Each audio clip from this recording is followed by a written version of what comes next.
Olá a todos! Sejam bem-vindas, sejam bem-vindos a mais um Quem Fez História, essa série especial do Diário do Comércio em comemoração aos 90 anos do DC. Nessa série a gente conta a história de empresas que perduraram por décadas e décadas, que enfrentaram dificuldades, é verdade, como todas as empresas, mas prosperaram ao longo desses anos. E hoje a gente tem aqui uma história de 90 anos para contar, mas antes disso, deixa eu chamar aqui minha companheira de entrevista de sempre, Sandra Carvalho, a jornalista do DC, que mais uma vez vai abrilhantar esse nosso bate-papo aqui. Seja bem-vinda, Sandra, como é que você está? Tudo bem? Ei, Helder, oi pessoal, tudo bem?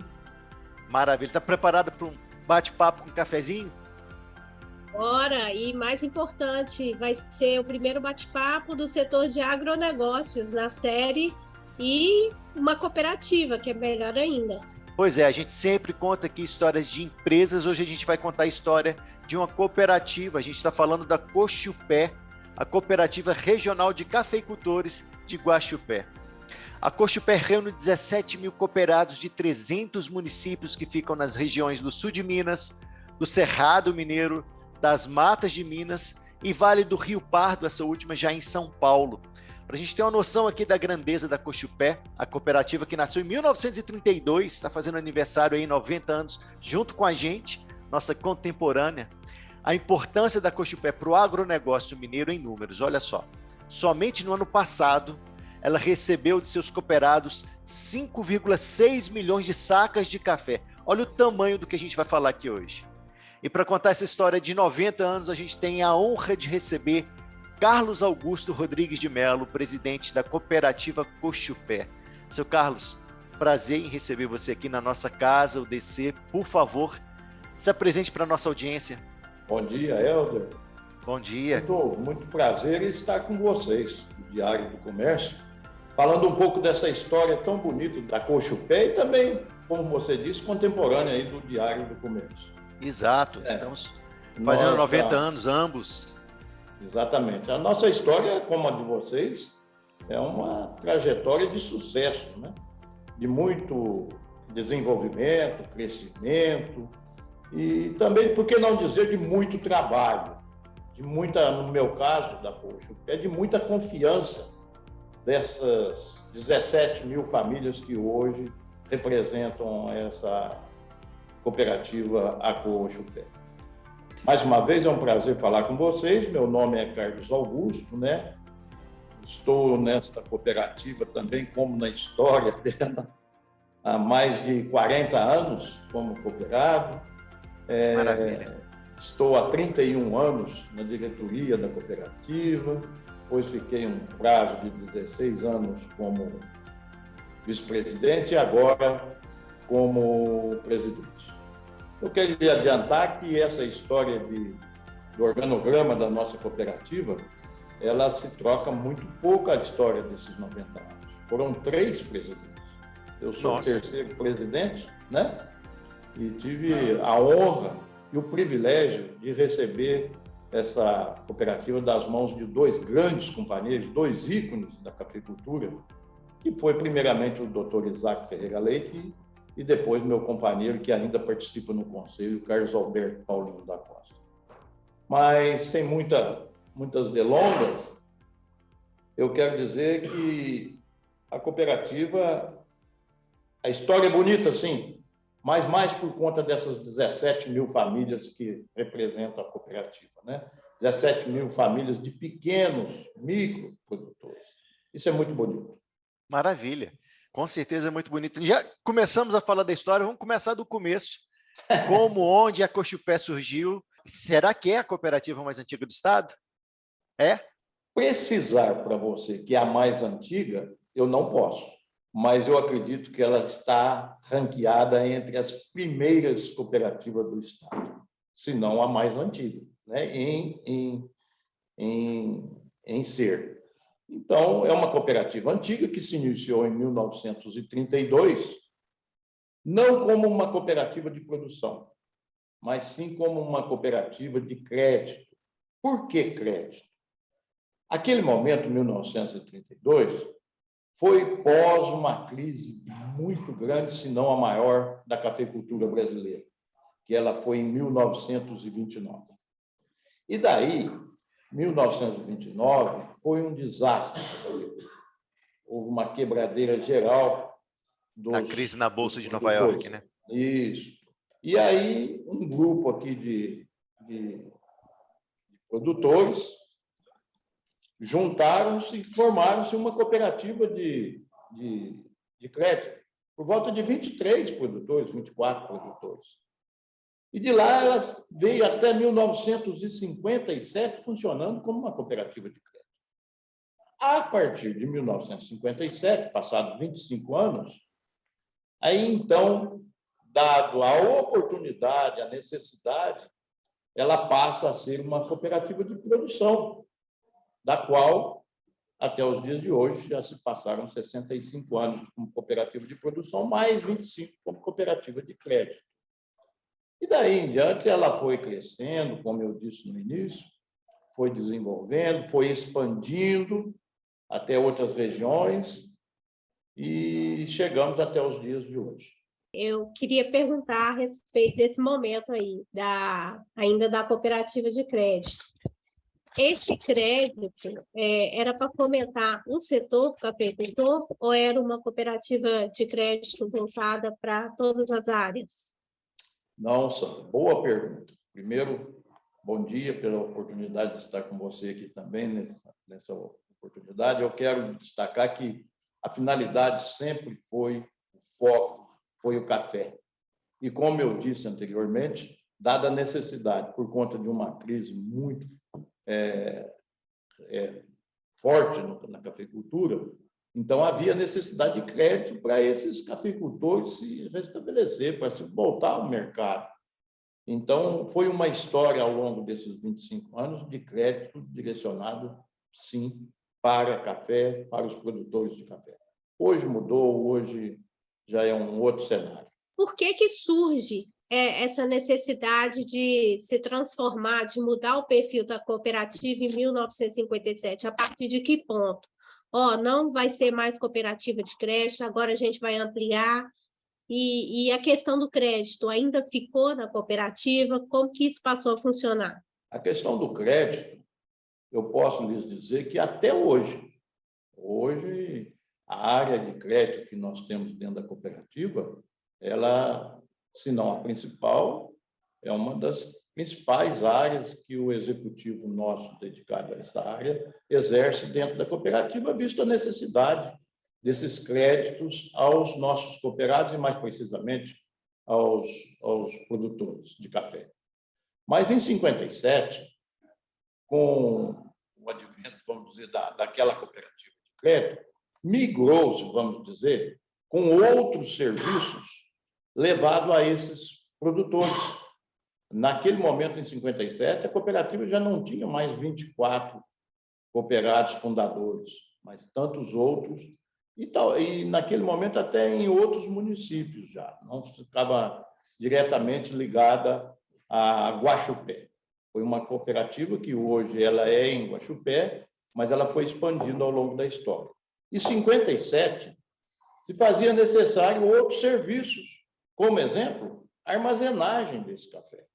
Não bastasse somente a área de crédito, mas a área comercial desse café e também a área de armazenagem e expedição em barcos desses cafés, quando tudo se iniciou de 57 e se avançou até os dias de hoje. O forte da Cochupé sempre foi exportação, né? 80% das vendas da cooperativa vem da exportação. Eu queria pegar um pouquinho dessa história, como é que foi a primeira embarcação, para onde é que ela foi, o impacto que isso teve para os cooperados. Boa pergunta, Érico. Eu acho que um dos grandes sucessos dessa cooperativa e que alavancou até os dias de hoje foi a exportação. Nosso primeiro embarque foi em 1963. Foi histórico, foi um marco na cooperativa. Um embarque de 278 sacas de café, aproximadamente, para o Chile, né? Um país vizinho nosso, que hoje representa muito pouco perto do que exportamos para o mundo fora, mas ali se iniciou essa exportação. E essa exportação não tenha dúvida que ela é muito representativa na história da cooperativa, dado a abertura de mercado que a cooperativa teve. Nós não ficamos somente dedicados ao mercado interno e nem preso a esse mercado. E outra coisa muito importante que tem que se destacar, as margens dos cafés embarcados internacionalmente são muito propícias para que aquela margem fosse maior e isso fizesse com que a cooperativa se alavancasse ao longo da história. Então, a exportação, como nós acredito que vamos chegar lá nas perguntas de vocês, hoje é o carro-chefe da nossa cooperativa. E uma das razões do destaque desse crescimento, desenvolvimento e, consequentemente, levar esses resultados até o nosso cooperado.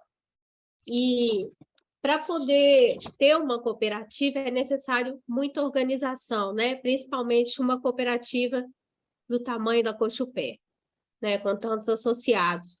Como que se deu na história da cooperativa essa organização do trabalho, da capacitação, da qualificação? Porque é muita gente em muitas cidades, em diferentes cidades. Então, como que se deu, como que foi se organizando tudo isso? Olha, Sandra, nossa história tem 3 pilares. E eu acho que em cima desses 3 pilares que se alavancou tudo na cooperativa. Primeiro, muito trabalho. Segundo, a confiança desses cooperados. E terceiro, a credibilidade na cooperativa. Esses 3 pilares fizeram com que a cooperativa chegasse aos dias de hoje e os patamares que ela se encontra. Mas aí, dentro disso, como se isso se ocorreu objetivamente? Através dos serviços que a cooperativa oferece aos produtores.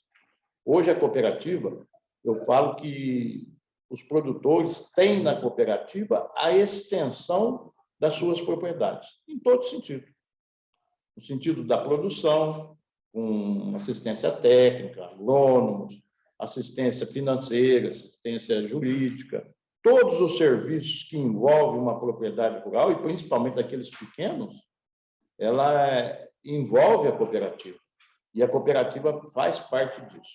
Com isso, a cooperativa cresce porque a participação desses cooperados, de pequenos, médios e grandes, acaba se estreitando com a cooperativa. E com esse estreitamento de relacionamento, interação entre os cooperados e a cooperativa, não tenho dúvida, é uma empresa, uma companhia de crescimento e de sucesso, como foi a história da Cochupé. Carlos, qual foi a importância da Cochupé para colocar Minas Gerais na liderança da produção de café nacional? Porque até 29 a gente está ali naquela república antiga, República do Café com Leite, Minas com leite, São Paulo na liderança do café. Como é que foi essa passagem de Minas e qual foi a importância da Cochupé nessa passagem para a liderança? Isso é uma história, né? Que vem muitos anos. Puxei lá de trás aí, da República do Café com Leite ainda. A história era o café com leite, sim, e hoje eu brinco com os meus companheiros paulistas aqui, que o café com leite ficou todo em Minas, né?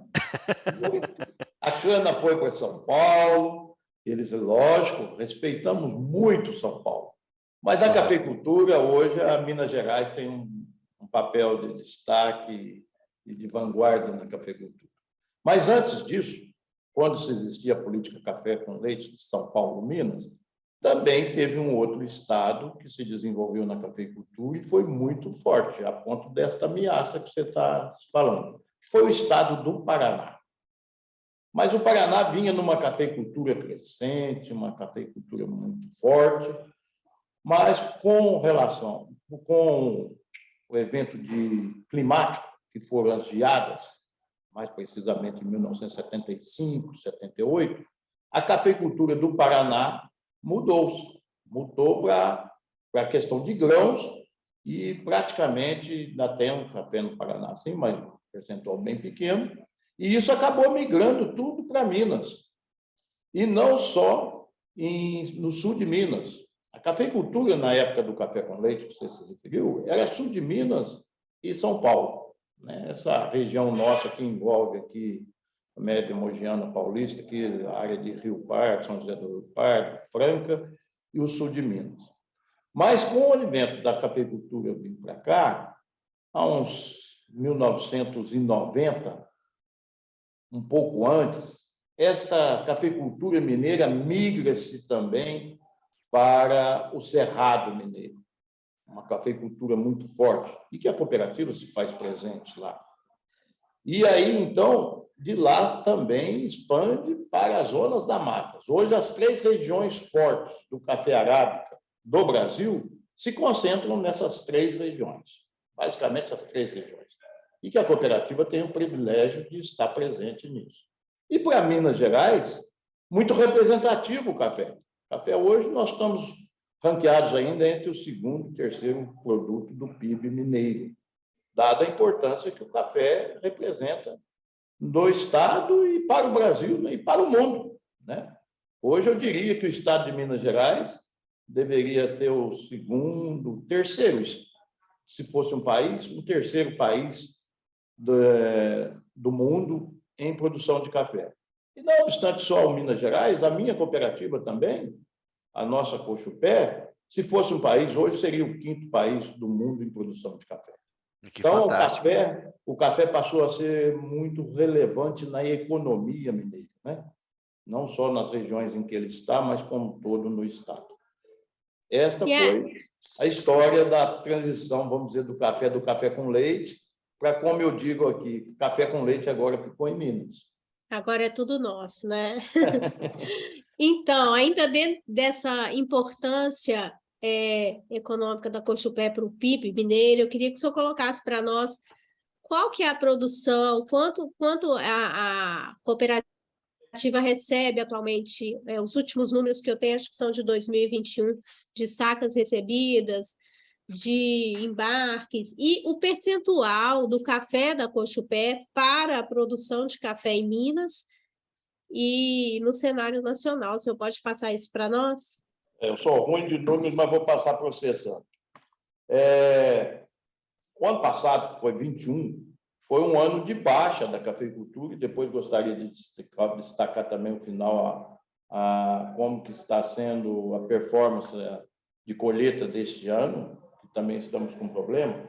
Mas em 21, os nossos números de recebimento de café foram da ordem de 5,6 milhões de sacas, e um embarque, uma exportação de 6 milhões de sacas de café. Porém, em 2020, que é o ano de alta da cooperativa de café, nós originamos na cooperativa 8,1 milhões de sacas. Isso foi o nosso recorde, 8,1 milhões de sacas de café, o embarque de 5,9 milhões e aproximadamente 5 milhões de exportação. Infelizmente, esse ano também não será um ano de quebra de recordes de recebimentos de café e também de embarques. Porém, a exportação tem um número maior face quando se tem muito café, ele é exportado no próximo ano. Mas esse ano, infelizmente, os números serão bem aquém daquilo que nós esperávamos, dada a frustração da colheita. Mas a representatividade, tem uma representatividade importante aí na produção mineira, né? Hoje nós representamos 18% do café do Brasil, de café arábica, e 26% do café de Minas Gerais. É um número significativo. Com certeza.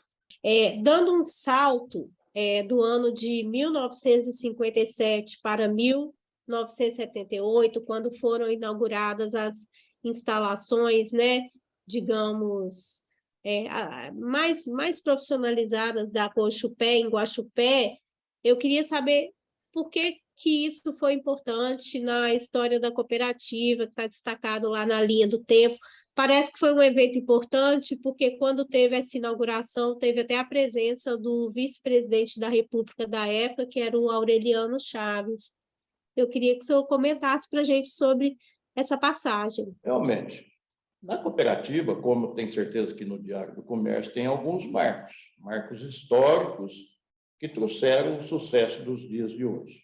E, naquele momento, representou-se um marco na história da nossa cooperativa.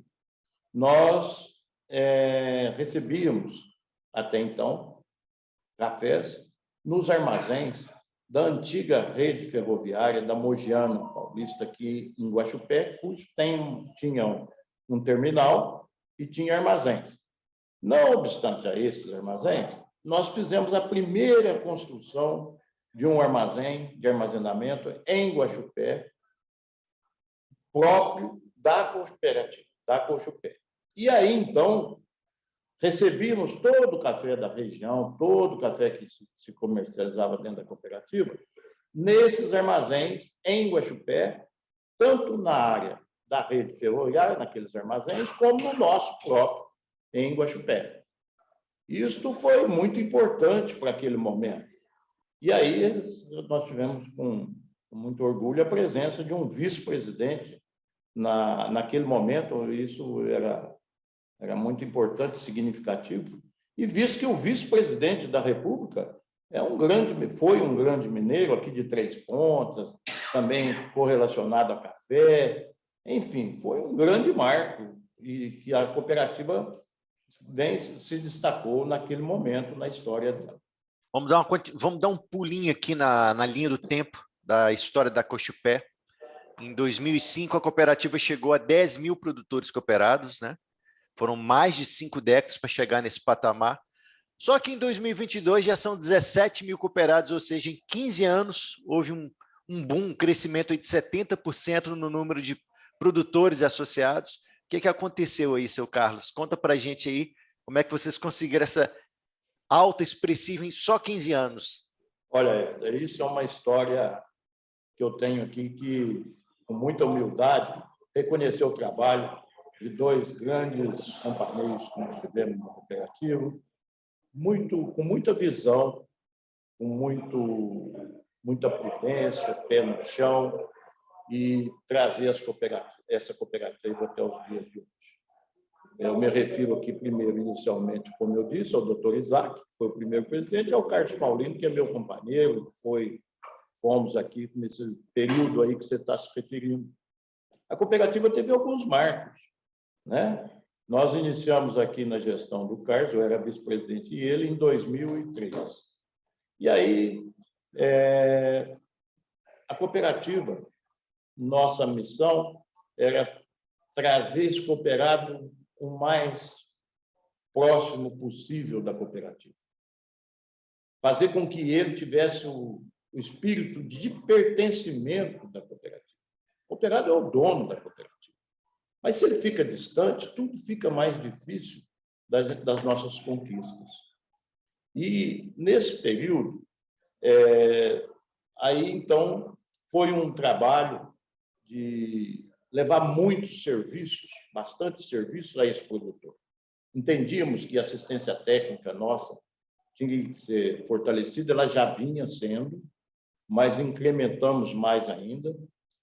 Começamos a iniciar com os planejamentos estratégicos da cooperativa, junto com o conselho de administração sempre participando, juntamente com a administração, com os nossos executivos, e com as demandas sempre embasadas num planejamento técnico para que fossem efetivadas as mudanças na cooperativa.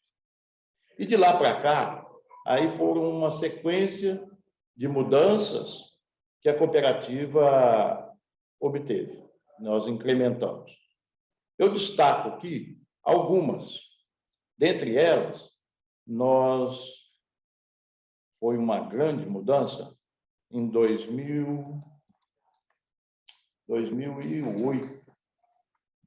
2008, nós adquirimos uma área próxima à cooperativa, onde é um pouco retirada da cidade, ao longo de um trevo da rodovia, uma área de 20 alqueires, mais ou menos. Hoje nós já estamos com 30 alqueires nessa área, para construção de nossas áreas industriais, para o processamento do café recebido daqueles daqueles produtores.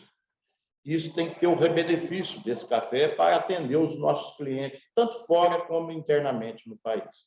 E iniciamos obras lá que nós, hoje, ela recebe o nome de Complexo Japi, mas é um complexo industrial de armazenamento e de processamento de café. E de lá para cá, até o dia de hoje, nós fomos desenvolvendo.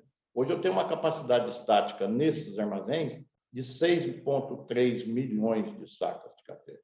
Ele é grandioso, sim, mas destaco aqui, não pela grandiosidade da estrutura física, mas sim pelos processos, pelo conhecimento, pela interação dos processos que a cooperativa se desenvolve, desde o pedido do meu cliente até o que nós podemos fornecer e levar a ele essa melhoria dos cafés.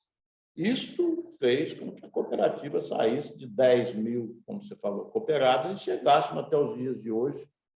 Já não é mais 17. Esse dado já está um pouco desatualizado, estou perto de 18 mil cooperados. Maravilha! Né? Esse crescimento passa por algumas mudanças drásticas, mas que foram muito importantes. Exemplo, antigamente se via café somente em sacas de 60 quilos. E nós quebramos esse paradigma e granelizamos o café em 2015, mais ou menos, aproximadamente 2015, de cafés, ao invés de serem sacas, ele ser recebido em bags. O bags, ele melhora por conta do aspecto social, ao invés de uma pessoa ficar pegando 60 quilos, hoje é uma máquina, né, com a mecanização, tem a oportunidade de acondicionar esse café em forma de 20 sacas. E também granelização. A cooperativa aí passou a ter não só armazéns de café, são os tradicionais, com sacas de café, mas armazenamentos em silos, obedecendo muito à personalização dos cooperados com aquele café. O café ele é personalizado até o momento da venda que o cooperado se faz à cooperativa, para a cooperativa poder mexer nesse café. Hoje tem um problema, um processo que está integrado ao nosso sistema de informática, que permite, com chip, você personalizar o café do produtor, mesmo que seja ou a granel ou em bags. Quando recebe a granel, ele é condicionado em bag, e aí, com chip, você consegue perfeitamente manter o café do cooperado estocado, personalizado. Isto foi um grande crescimento, um desenvolvimento muito grande para mim eu poder operar 8 milhões de sacas de café ao longo de um ano. É um volume bastante expressivo. Eu não entendi como que esse chip faz esse controle. É curioso isso. Isso. É muito importante, Sandra. E se eu tivesse a oportunidade, eu gostaria de trazer os brasileiros a essa cooperativa para, com muito orgulho, mostrar esse processamento de café e mostrar que o café é um produto apaixonante, desde a xicrinha até o pé do café, entendeu? Da porteira dentro do produtor nas fazendas e nesse processo todo que a cooperativa desenvolve. Ele é feito a partir de um sistema que envolve a TI, a nossa tecnologia de informática, né? Junto com a classificação, com um laboratório que classifica esse café. Os cafés, quando adentrados à cooperativa, eles entram com amostras do produtor, várias amostras dos produtores, para ser classificados, né? E dentro dessa classificação, cada produtor tem vários tipos de cafés. O café são blendados. O café, quando você recebe, que você toma esse café aí na sua casa, não é um café puramente de uma origem. Ele não é de um produtor. Ele é blendado e ele é constituído, à medida que se recebe esse café dos produtores, num laboratório que tem os classificadores que provam esses cafés, que selecionam esses cafés, preparam, e ali tem uma classificação dos cafés. A nossa classificação aqui da Cochupé é constituída por RA. Tem RA1, RA2 e assim por diante, da classificação. Mas a classificação, quando é feita ao laboratório, ela é feita de uma amostra cega, de uma maneira que aquele classificador não está sabendo se o café é do presidente, ou do vice-presidente, ou de um diretor, ou de qualquer cooperado. Pós essa classificação, vai para um sistema de processo, e esse processo depois fica armazenado na cooperativa, e os cafés acondicionados nos nossos armazéns em Guaxupé. Nós temos 2 unidades de processo desses cafés e mais uma em Monte Carmelo, lá no Cerrado Mineiro, que é onde que vai dar o destino final desse café. E, para isso, há essa interação, e como eu ressaltei no início da entrevista. As instalações são grandes, são bonitas, mas, mais do que isso, esse processo de interação entre a classificação, o laboratório do café, que dá a qualidade do café, são mais de 250 tipos de cafés, até o final, para a necessidade de atendimento aos nossos clientes, é feito de uma maneira através de um chip. Uma vez destinado lá a origem dele nesse laboratório, se cria um chip e ele vai instalado dentro do bag em que o produtor é o dono daquele café, para ser depois usado para a venda dos cafés. Desde já, eu aproveito para convidá-los a fazer uma visita aqui na Guaxupé, porque aí vocês vão ter um entendimento perfeito de como se toma esse cafezinho aí em Belo Horizonte ou qualquer outro lugar que esteja. Delícia, convite aceito. Eu também vou. Muito bom. Vamos voltar para a linha do tempo aqui de vocês. Vocês destacaram para a gente alguns marcos da cooperativa, né? A inauguração do complexo industrial e de armazenagem Japi, o senhor até mencionou agora há pouco aí. A nova planta de torrefação em 2015 e, em 2017, o centro de distribuição de insumos. Como essas estruturas aí alavancaram os negócios da Guaxupé? A cooperativa, como eu disse, existe um planejamento estratégico baseado em análise técnica. O presidente, eu sempre brinco, o presidente é o que menos manda, o que menos fala, ele arbitra, né? Às vezes tem que arbitrar. Mas, dado a isso, como que é feito isso?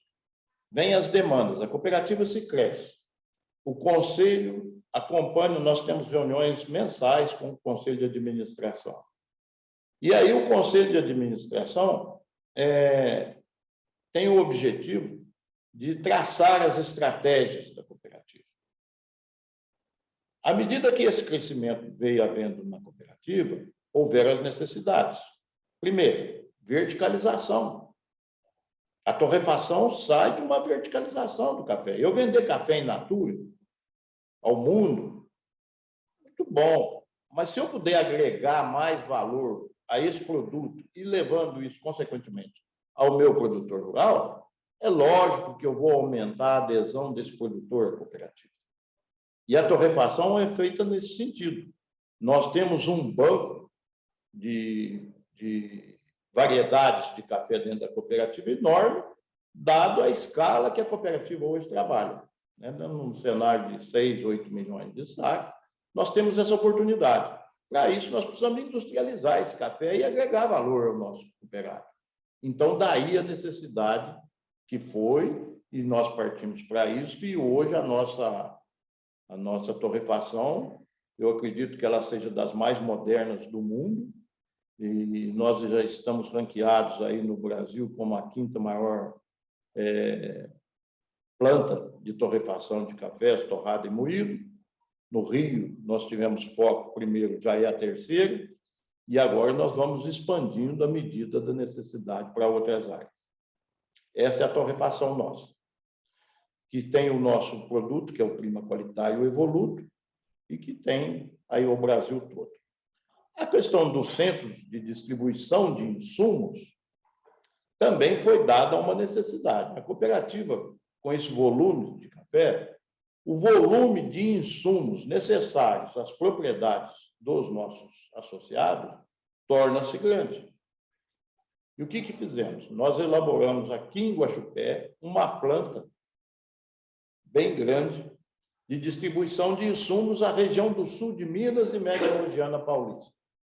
E acabamos de inaugurar um outro centro de distribuição de insumos em Patrocínio, com a inauguração de um núcleo lá, contemplando esse centro de distribuição para atendimento daqueles núcleos instalados no Cerrado Mineiro, na região em que estão os nossos cooperados. Esta foi a razão da necessidade desses investimentos vultuosos, vamos dizer, em questão de distribuição de insumos. O produtor hoje, ele quer comprar o produto e quer estar com ele no mesmo dia para uso na sua propriedade. Então, esse armazenamento tem que ter uma interação também muito grande com o processamento através de TI, para levar esse produto o mais rápido possível ao nosso produtor. Atender a logística do produtor com a maior necessidade, a maior oportunidade possível. Esse é o desejo nosso da cooperativa. Ok. Antes de avançar aqui para a próxima pergunta, eu queria voltar lá na história, que me ocorreu uma coisa aqui. A gente sabe que a história de todas as empresas cooperativas tem os altos e baixos, né? Teve alguma grande crise nesse período de 90 anos, sobretudo de 57 para cá, né? Que é mais voltada à cafeicultura. Um grande desafio é ser vencido, exemplo, uma praga. A gente sabe que de tempos em tempos as pragas ocorrem nos cafezais. Enfim, algum ponto de superação da cooperativa que o senhor pode escrever para a gente? Lógico, como tudo de bom tem os maus, né, Sandra? E na cafeicultura não é diferente, pelo contrário. A cafeicultura é cercada de grandes desafios, de grandes obstáculos. E nessa história toda, com certeza, nós tivemos grandes desafios. Eu destaco aqui alguns deles, não só de ordem climática, que, no caso, as geadas anteriormente eram mais drásticas, e isso trazia consequências muito graves ao cafeicultor e, consequentemente, à cooperativa. Mas, por volta de 1995, 96, nós tivemos um grande desafio de crédito. As cooperativas, vou abrir um parênteses aqui, o café já se pagou para erradicar, pagou-se para queimar e já se pagou para plantar. Faça essas crises que existem. Mas, como eu estou falando, há 25 anos, 23 anos, nós tínhamos um problema de crédito muito grande. E envolveu cooperativas. Naquela época existia IBC, Instituto Brasileiro do Café, e é lógico que também o governo teve que participar com financiamentos, sempre na área de crédito. Nós tivemos os programas recebíveis, como PESA, Recope, são programas de recuperação de crédito que as cooperativas receberam naquela oportunidade.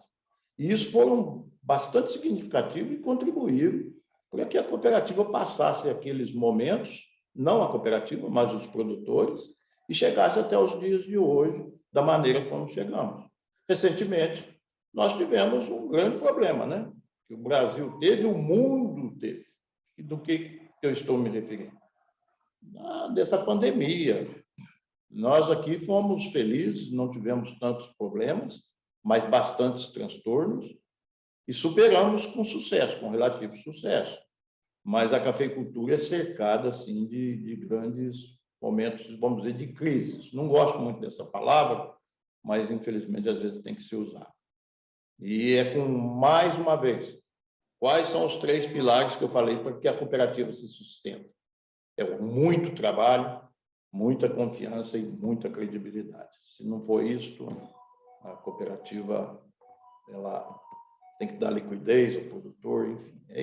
São esses os momentos difíceis que, às vezes, a gente atravessa. Já que o senhor passou pela Covid aí, né? Eu queria aprofundar um pouquinho mais. A gente está sempre abordando esse tema aqui nas nossas entrevistas, porque foi realmente algo muito impactante no mundo inteiro, para as empresas, para a cooperativa não seria diferente, uma cooperativa que está em 300 cidades diferentes, né?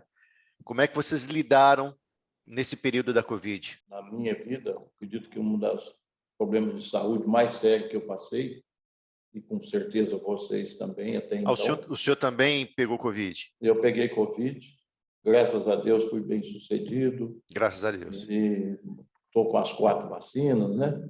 Então, acreditamos que estamos passando, superando. Não foi embora, mas com todos os cuidados necessários. E daí eu já vou falar um pouquinho da cooperativa. Lógico, o que mais nos trouxe a Covid, foi os transtornos de ordem logística, de ordem de relacionamento. A uma empresa com 2.500 colaboradores, isso traz um transtorno que, imaginam vocês, bem complexo. Mas nós acreditamos que foi um período de superação da cooperativa e com sucesso. Nós não tivemos grandes perdas de colaboradores, porém de familiares, né? Tivemos ações muito fortes dentro da cooperativa, não ao ponto de parar a cooperativa de maneira nenhuma, não deixamos de receber café nem um dia e de atender nosso produtor nem um dia com as suas necessidades para propriedades. Porém, tivemos, assim, algumas restrições de ordem presencial, por exemplo. E hoje nós podemos dizer que, passado esse período crítico de Covid, ela acelerou umas oportunidades muito boas como essa que nós estamos aqui hoje, não é isso? Talvez, se não tivesse Covid, nós não estávamos aqui numa live conversando com vocês, e se tivesse aqui presencial. Então, nós temos que tirar também as oportunidades. E a Cochupé soube aproveitar muito bem disso. Mas, voltando, os maiores transtornos que Covid nos trouxe foram de ordem logística. Nós tivemos problemas seríssimos ao longo do ano passado, mais precisamente o segundo semestre, na questão dos embarques de cafés. O transtorno logístico marítimo foi seríssimo para nós. E o café nosso, a cooperativa, 80% dos nossos cafés são exportados.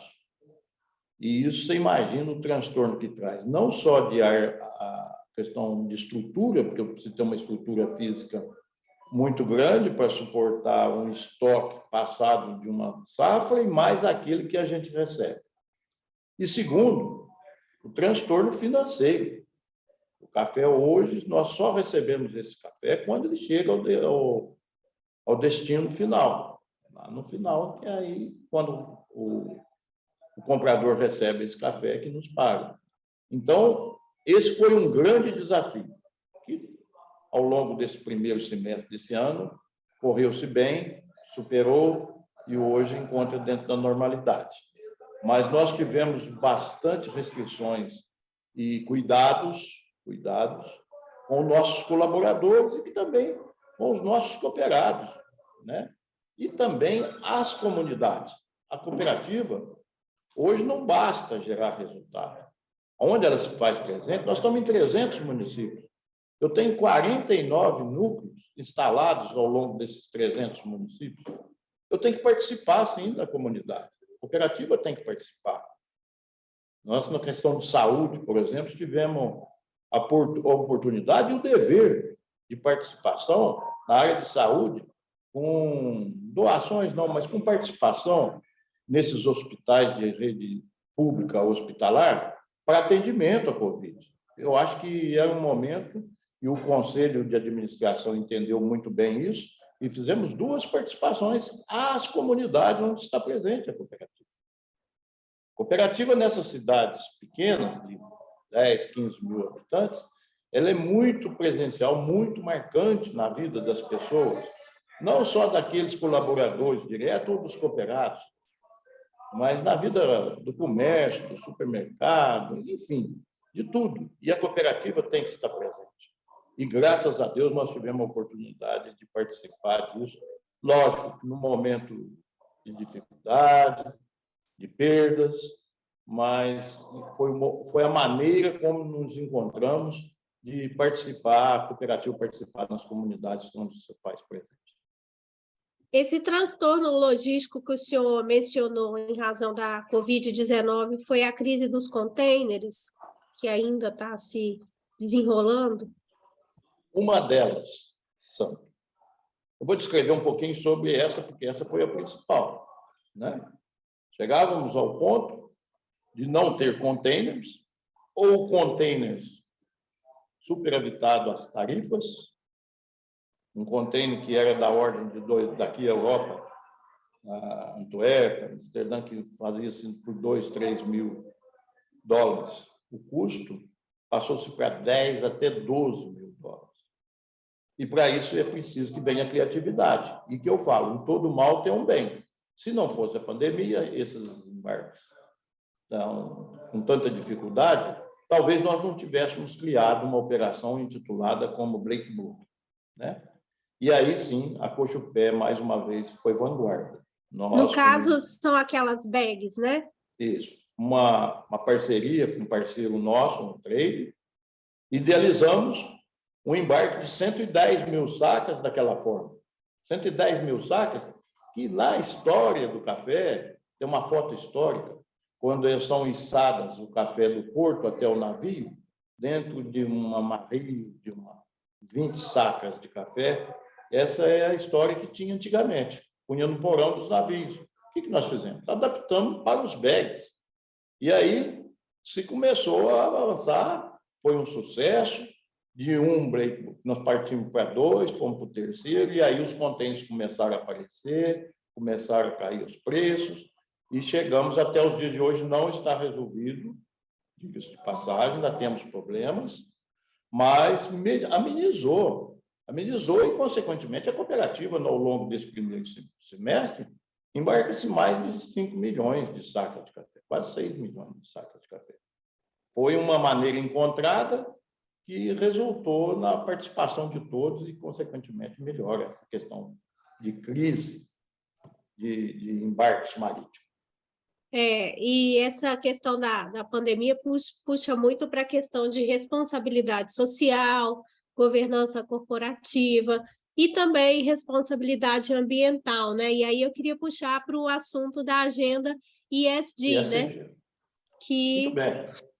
A gente fala ESG, né? Popularmente ESG. ESG. Environment Sustainability. Exato, ambiental. Isso. A governança social e o ambiental que está dentro da sustentabilidade. Esse tema está muito fresco na minha cabeça, porque antes de ontem nós estávamos reunidos num grupo das maiores empresas para discutir sobre esse assunto.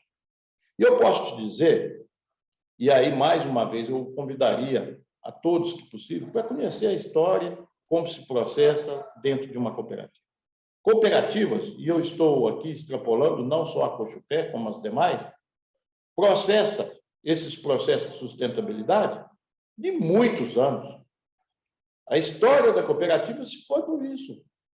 Nós começamos em 1932 com crise de produtores, e com esses produtores, de onde vem? Vem do campo, né? Vem dos nossos colaboradores nas fazendas, vem dos cuidados com água, matas, tudo isso dentro do cooperativo é contemplado.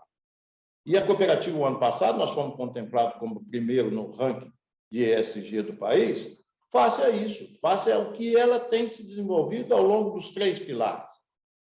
Só que, primeiramente, eu gostaria de destacar que, para se fazer os 3 pilares da sustentabilidade do ESG, a primeira coisa que tem que ter é o pilar da governança forte, robusto, com uma economia forte para esse produtor poder desenvolver o social e o ambiental. Sem recurso, estou falando muito da minha cooperativa, porque se fala de uma cooperativa com 96%, 97% de micro e pequenos produtores, eles só terão oportunidade de exercer os 3 pilares se eles tiverem condições econômicas, né? Tem que ter uma ordem de priorização. A família, ela tem que estar bem com ela mesma, consigo, para ela poder desenvolver esses pilares. E na cooperativa, não só obstante essa filosofia que existe do cooperativismo, mas também existe serviços próprios destinados para atender essa demanda, que hoje ela é do mundo, é irreversível, e nós também concordamos que haja o seu alimento, você vai querer que ele seja produzido desta forma, como o meu, como qualquer outro.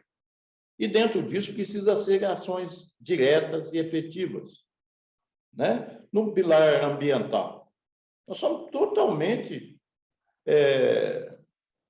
contra essa questão de desmatamento, não necessita. O Brasil não precisa de desmatamento. Nossa extensão territorial ela é enorme.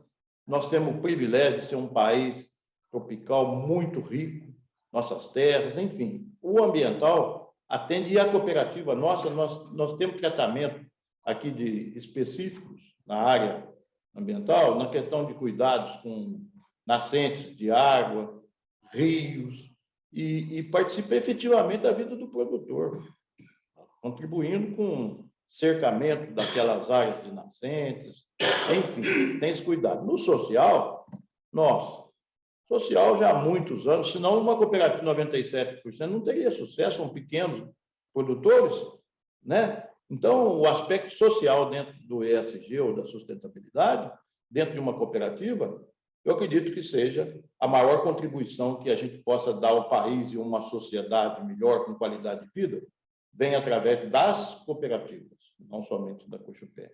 E a Cochupé se enquadra dentro disso, e com muitos programas específicos. Eu tenho programa de treinamento, ou tenho um núcleo de educação ambiental dentro da cooperativa, que gera conhecimento às nossas crianças. Trazemos essas crianças para passar um dia aqui na cooperativa, com monitores, com professores, dando ensinamentos e cuidados ambientais tão necessários à nossa sociedade. Então, eu diria que o aspecto ESG e sustentabilidade na cooperativa vem sendo colocado em prática, e isso é uma constante, tem que ser uma melhoria contínua, não para por aí. Seu Carlos, a gente está chegando ao final da entrevista, a gente agarrou aqui na prosa com um cafezinho, estamos quase estourando o tempo, mas eu não queria terminar esse bate-papo nosso sem falar de futuro, sem mirar quais são os próximos passos da Cochupé, tanto a expectativa para esse ano, tanto de exportação, de número de associados, as metas. Como é que isso está acontecendo aí? Nossa missão principal é levar uma qualidade de vida melhor, não só aos nossos cooperados, mas, como eu disse, a uma sociedade como um todo. Hoje, a cooperativa tem essa oportunidade pelo número de famílias que ela tem. Então, o objetivo principal nosso e missão é trazer uma melhor qualidade de vida aos nossos cooperados, enfim, a toda a sociedade e, lógico, agregando valor ao produto dele, que é o café. As nossas metas futuras, nós temos um planejamento estratégico em andamento até 2028. E nós que pretendemos, até 2028, hoje nós estamos recebendo na faixa de 6 a 8 milhões de sacas, chegarmos a 12 milhões de sacas de café. Esse ano, nós fomos para uma região que tem café arábica, que até então nós nos fazíamos presentes, que é a Zona da Mata, onde tem um potencial de produção de 6 a 8 milhões de sacas de café, da qual a Cochupé não se participava. Em razão dessa busca, por conta desse planejamento, nós pretendemos chegar nesses números de 12 milhões de sacas. De que forma? Atendendo da mesma forma, ou trazendo esse cooperado mais próximo possível da cooperativa, para que ela possa chegar a esses números. E de uma forma, de uma maneira sustentável, como o mundo de hoje exige, nós somos totalmente favoráveis. De uma forma, eu diria, possível, dentro daquilo que eu acabei de enumerar aqui, com um pilar forte econômico, com preços consistentes do produto do cooperado, e transformando isso numa qualidade de vida melhor a esses produtores. Não só os produtores, mas também como os meus colaboradores. E eu quero destacar aqui a participação desses 2.500 colaboradores, dessas famílias, que fazem deste café, desse produto originado pelo produtor, um produto de alta qualidade, de altíssima qualidade, de confiabilidade ao mundo todo, para que a gente tenha um cafezinho, como você está se apreciando aí, de ótima qualidade. Eu posso deixar claro para vocês que o nosso café é um café produzido por famílias, um café torrado por esses produtores, que é a cooperativa, e colocada no mercado também por uma grande cooperativa de café e com alta qualidade na nossa torrefação.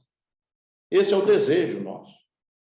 Lógico que tem outros anseios aí, mas o tempo eu acredito que vai tê-la, e outros que me sucederão também vão ter o prazer de vivenciar o que é o cooperativismo. Eu tenho uma vida de 45 anos dentro dessa cooperativa e com muito orgulho. Eu fico aqui emocionado pelo que ela representa hoje na minha família, na minha comunidade e toda ela em Minas Gerais e para o nosso Brasil, né? É motivo de orgulho, sim. Esse é o desejo meu para os próximos passos. Só uma curiosidade, o senhor é de qual cidade, de qual comunidade? Guaxupé mesmo?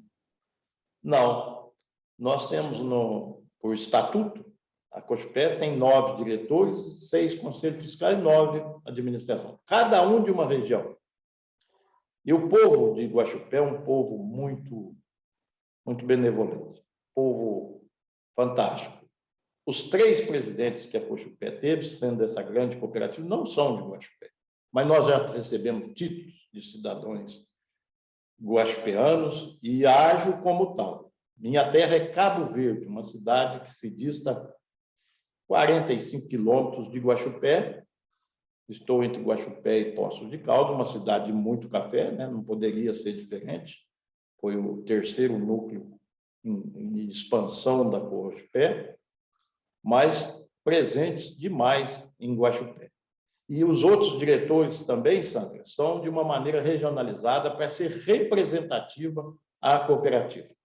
O nosso modelo eleitoral aqui, a cada 4 anos, ele é bastante rígido, porém muito democrático. Temos a oportunidade de qualquer cooperado, desde que ele tenha uma representatividade dentro da sua comunidade, para ser um diretor desta cooperativa. Faltou uma pergunta, Elton. O presidente que ora vos fala, ele não tem nada a ver com café. É mesmo? A formação acadêmica dele é odontologia.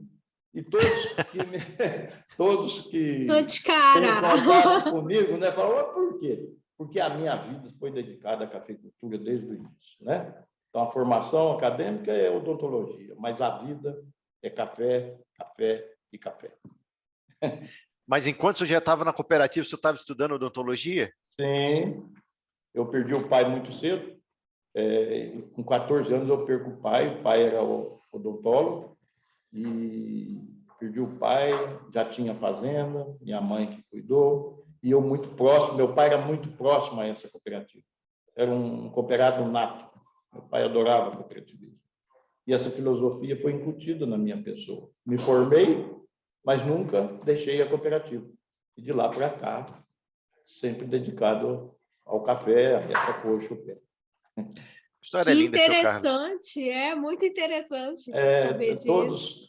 Todos me perguntam e acham como você, sim. É uma vida de formação bem diferente, né, daquilo que a gente pratica hoje em dia dentro da nossa vida, mas o café é apaixonante e me contagiou. E me contagiou a mim, a minha família toda. Então, e a Cochupé também. Contagiou todo mundo que está participando, ouvindo aqui, os nossos ouvintes, os nossos leitores, né, também. Muito obrigado. Muito, muito obrigado pelo seu tempo. Obrigado pela emoção. Afinal, desses 90 anos, você esteve aí presente na metade desse tempo da empresa, então a gente entende muito bem essa emoção que o senhor colocou aqui na nossa entrevista. A gente quer agradecer demais. O senhor está aberto aqui o microfone para o senhor fazer as considerações finais aqui para a gente, se o senhor quiser. Elton e Sandra, eu agradeço muito ao Diário de Comércio e parabenizo pelos 90 anos e dizer a vocês que a comunicação junto a uma empresa como o cooperativismo e a Cochupé, ela é super necessária. Eu faço isso com a maior boa vontade. É lógico que tem as dificuldades por conta de agenda, e eu gostaria que vocês compreendessem isso, mas agradeço de coração essa oportunidade de dizer aqui para vocês o que é uma cooperativa, o que é uma Cochupé.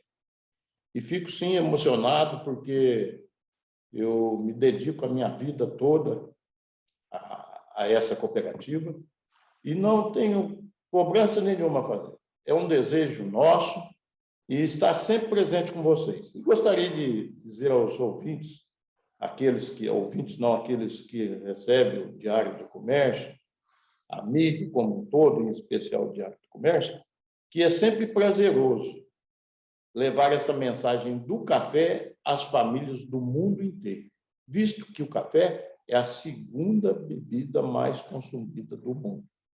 Então, por que não falar desse produto, né? E como a minha vida, vocês viram, foi pautada nesta cafeicultura, eu fico muito satisfeito de estar aqui com vocês. Falaria aqui horas e horas sobre o café.